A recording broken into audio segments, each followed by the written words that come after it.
Hi-ho, Tudor-minded people. It's Philadelphia Carey for Tudor Time Machine. Today's word of the week is clap. When my favorite asks to meet me late at night, I tell him, I believe you would give me a bit of clap. Oh, clap. Philadelphia. Clap is an excellent word, and when I say it, it does not mean what you think it means. Really? How now, Tudor Files? What think you? If you're new here, I'm Gage. I'm Jessica, and this is Tudor Word of the Week with Tudor Time Machine. And our word is clap, C-L-A-P, a familiar word, but maybe with a different meaning. Then as now, clap has quite a few meanings. It can mean to applaud. And it can mean to hit someone. I clapped them on the side of the head. That's an older usage, and so is using it to seal a bargain. Let's clap hands on it. Instead of shake hands on it. Exactly. But this use we're talking about today means a touch of disrepute.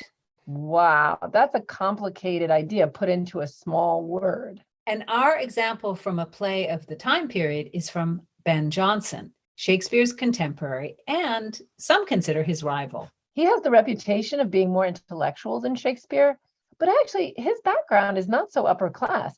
He lost his father when he was young, and his stepfather was a bricklayer, and Jonson kept his guild membership throughout his life. Just in case the whole theater thing didn't work out, he could be a bricklayer. Don't quit your day job. Exactly.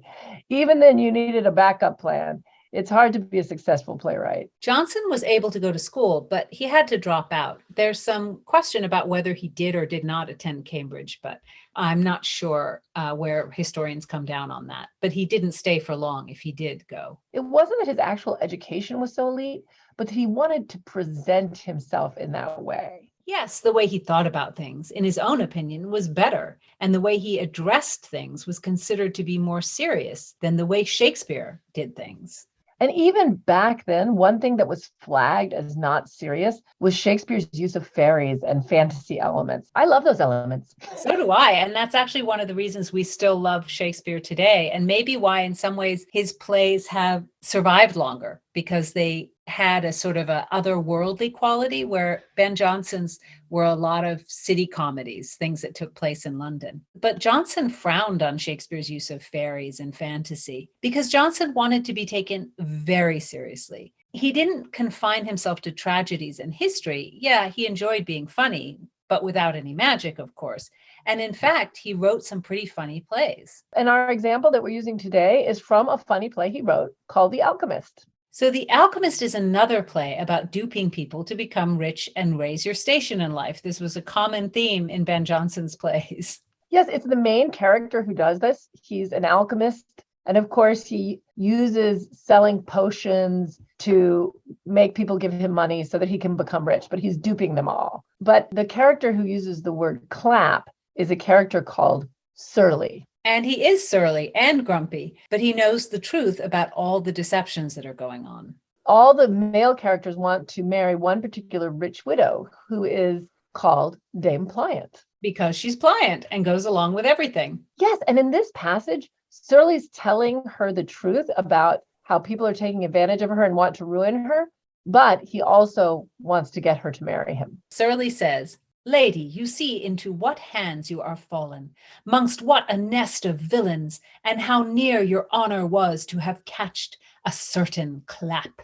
Yes, so he's sort of insulting her that you have no sense. You're going to get a bad reputation. So unless you marry me, your life is going to be ruined. Surly's so truthful, but there's nothing kind or altruistic about the news he gives her. He's after something for himself. Well, Shakespeare writes, you've got to be cruel to be kind. Surly doesn't want her to get the clap after all. And I wonder if the origin of the clap in the sense of venereal disease is also coming from this same word, because getting the clap, of course, ruined your reputation. We'll have to do a little research and find out. Yes, it's true. Clap, which is a much more complex word than you might suspect, Absolutely, is our Tudor word of the week. So join us next time when Philadelphia Carey surprises us with a new Tudor word. I'm very surprising. Join us.